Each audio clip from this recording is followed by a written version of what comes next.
আসসালামু আলাইকুম এভরিওয়ান। আমার জাকিয়াস কিচেনে আপনাদের সবাইকে স্বাগতম।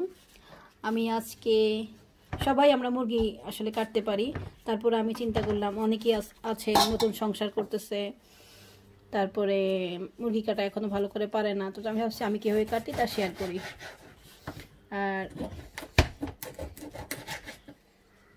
আর মুরগিটা দিয়ে আমি কি রান্না করবো তাও বলবো। মুরগিটা কাটতে কাটতে প্রথমে আমরা মুরগির দুইটা হাত এরকম করে কেটে নিব। এই মুরগিটা হচ্ছে ফার্মের মুরগি। আমাদের বাংলাদেশে যেমন দেশি মুরগি অনেক রকম মুরগি পাওয়া যায়, বাট আমরা কন্টিনিউ শুধু এই মুরগিটাই পাই অস্ট্রেলিয়াতে। সো সবসময় আমাদের এই ফার্মের মুরগি খাওয়া হয়। আমাদের বাচ্চারা দেশি মুরগি কি তা চিনে না।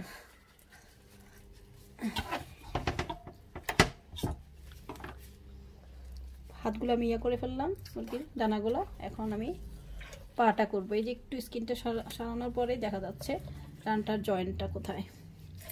এখন আমি একদম জয়েন্টে এরকম করে কেটে নিব।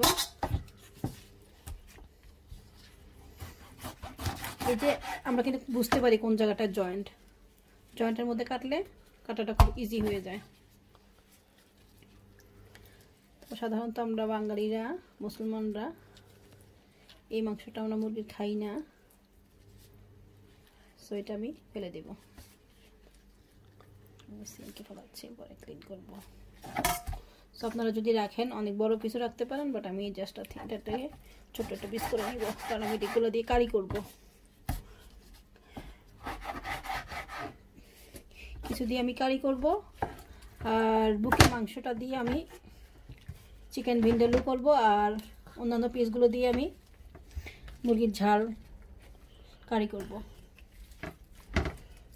তো এবার আরেকটা পা আমি এরকম করে নিতেছি, একটা রান। এই যে আমরা যখন জয়েন্টটা বুঝবো তখন কাটাটা খুবই সহজ হয়ে যায় ছুরি দিয়ে।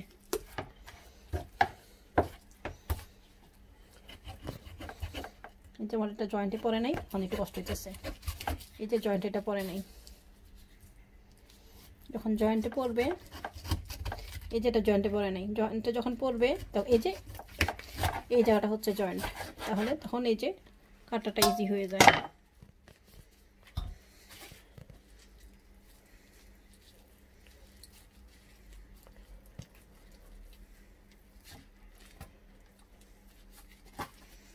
একটু ছোট পিস করলে স্কিনটা আপনাদের ইচ্ছা, নেবেন না ফেলে দেবেন। আমি কিছু নিতেছি, কিছু ফেলে দিতেছি। একটু ছোট পিস করলে মাংসটা খেতে ভালো লাগবে। তারপরে এই যে এই স্কিনটা যেভাবে কেটে ফেলবো, তারপরে এভাবে ভেঙে দিব, ইজি। তারপরে আমি এভাবে দেখবো যে কোন জায়গাটা জয়েন্টটা আছে, ছুরিটা এভাবে ঢুকিয়ে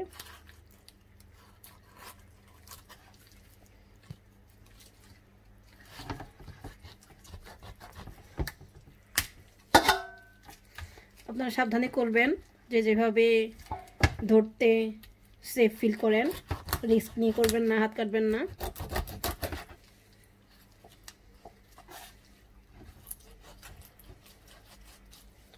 এই যে আমার গলার হাড্ডিটা বের হয়ে চলে আসছে, আমি এখানে স্কিনটা ফেলে দিতেছি।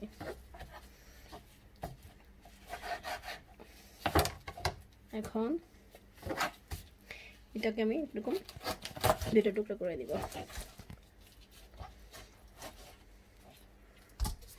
তারপরে এই যে পিছনের এই যে হিয়াটা, স্কিনগুলো ফেলে দিতেছি। স্কিনের এই জায়গাটা তো অনেক ফ্যাট থাকে, ফ্যাটগুলো নিব না। তারপর আমরা এই যে এটা এইভাবে ক্লিন করে নিব। আমি সব ময়লাগুলো সিঙ্কে ফেলাচ্ছি, পরে ক্লিন করব। তারপরে এই যে এটা এভাবে ফেলে দিব। আর যদি আপনাদের মন চায় এটা নিতে পারেন, নিতে হইলে এটারে এরকম করে কেটে এই জায়গাটা কাটলে এই জায়গাটা পরিষ্কার হয়ে যায়। তারপরে এভাবে করে আপনার ইচ্ছা করলে এটা নিতে পারেন, তখন আপনাদের ইচ্ছা, বাট আমি নিব না।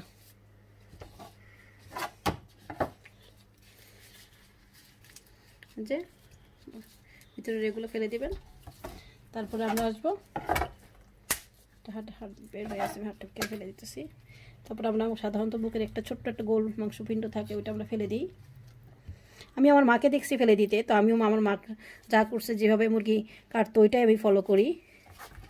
আমার মা করতো বটি দিয়ে, আমি এখন অস্ট্রেলিয়াতে থাকি বলে ছুরি দিয়ে করতেছি। করতে করতে এখন অভ্যাস হয়ে গেছে। আজকে 16 বছর। প্রথম আমি চিন্তাও করি নাই যে প্রথম যখন আসবো যে আমি ছুরি দিয়ে কাজ করব, আর এখন আমি বটির কথা চিন্তা করতে পারি না। স্কিনগুলো আমি কিছু ফেলে দিতেছি, খাবারটা একটু কম অয়েল হওয়ার জন্য। তারপর বুকের মাংসটা আমি বুকের মাংসটা দিয়ে আপনারা সাধারণত এরকম ছোটো ছোটো পিস করে দিবেন, বাট আমি বুকের মাংসটা আলাদা করে নিতেছি, কারণ আমি শুধু এই পিসগুলো রান্না করব কারি করে, আর বুকের মাংসটা দিয়ে আমি অন্য কিছু রান্না করব। সো আপনারা এই জিনিসটা করবেন না, আপনাদেরকে আমি বলেছি এরকম ছোটো ছোটো ছোটো ছোটো করে পিস করবেন, যতটা পিস পছন্দ করেন। আর যদি আপনারা রোস্ট পছন্দ করেন তাহলে শুধু 2টা করতে পারেন। মুরগি যদি ছোট হয়, দেশি হয়, শুধু একটা এরকম করে রাখতে পারেন, ডিপেন্ড করবে মুরগির সাইজের উপরে। বাট আমি এখন জাস্ট ব্রেস্টটা নিয়ে নিব।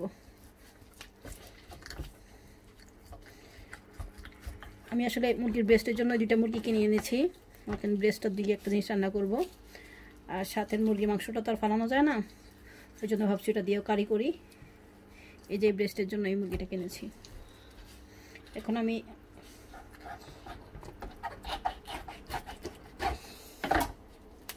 তাতে এখনো অনেক মাংস আছে, তার জন্য ফালাচ্ছি না, তাতে কারির মধ্যে দিয়ে দিতেছি।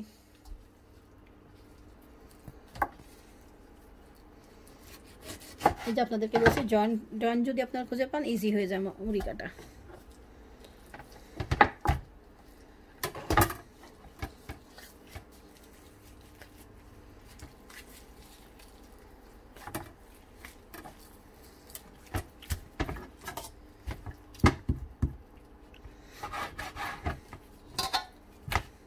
এটারও সেম আমি ব্রেস্টটা দিয়ে নেব।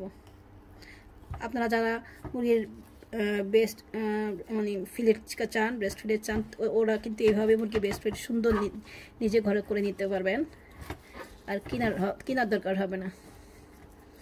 এই যে দেখেন আমি আস্তে করে ছুরিটা ভিতরে ঢুকিয়ে, আপনারা ইচ্ছা করলে আরও বেশি নিতে পারেন। এই যে এইভাবে করে, এই যে আমার এটা বেস্তা নেওয়া হয়ে গেছে।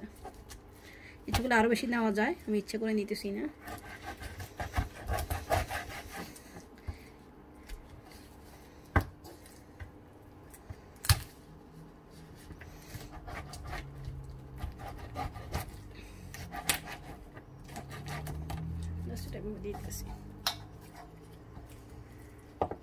এখন আমি সেম ওয়েতে আমি আরেকটা মুরগি নিতেছি, আমি আরেকটা মুরগি কাটবো। এই যে হয়ে গেল আমার 2টা মুরগি কাটা। আমি 10 মিনিটে 2টা মুরগি কেটেছি। এই যে দেখেন আপনার ইচ্ছা করলে এরকম সুন্দর চিকেন থেকে এরকম ব্রেস্টগুলো নিয়ে নিতে পারবেন, কারণ আমি এই ব্রেস্টগুলো দিয়ে মেনলি একটা জিনিস রান্না করব, আর সেটা শেয়ার করব কি রান্না করতেছি। আর আস্ত চিকেন কিনলে ধরেন সাথে এই মুরগিগুলো মাংসগুলো দিয়েও আপনারা ইচ্ছা করলে ঝাল কারি বা যেটা ওই মঞ্চা করতে পারেন। আর ব্রেস্ট এই ইয়াটা দিয়ে আমরা অনেক কিছু করতে পারি, কি জন্য বলে কাবাব, ছোট ছোট পিস করে কাবাব। তারপরে অনেকে ব্রেস্ট ছাড়া ছোট ছোট পিস করে ভিন্ডালু রান্না করে। তারপরে চিকেন কিমা করতে পারেন, কাবাব করতে পারেন, অনেক কিছুই করা যায় আসলে এটা দিয়ে। বার্গার বানাতে পারেন, তো অনেক কিছুই করতে পারবেন এইগুলো দিয়ে, এই ব্রেস্ট দিয়ে। তো ব্রেস্টগুলো কীভাবে কেটে দিবেন, আর দোকান থেকে সেপারেটলি কিনতে হবে না, আস্ত মুরগি কিনলে নিজেরাই করতে পারেন, সেটাই আমি শেয়ার করলাম। আর যারা নতুন মুরগি কাটা শিখবেন, আমার মনে হয় তাদের জন্য আমার এই মুরগি কাটার ভিডিওটা কাজে লাগবে। Thank you.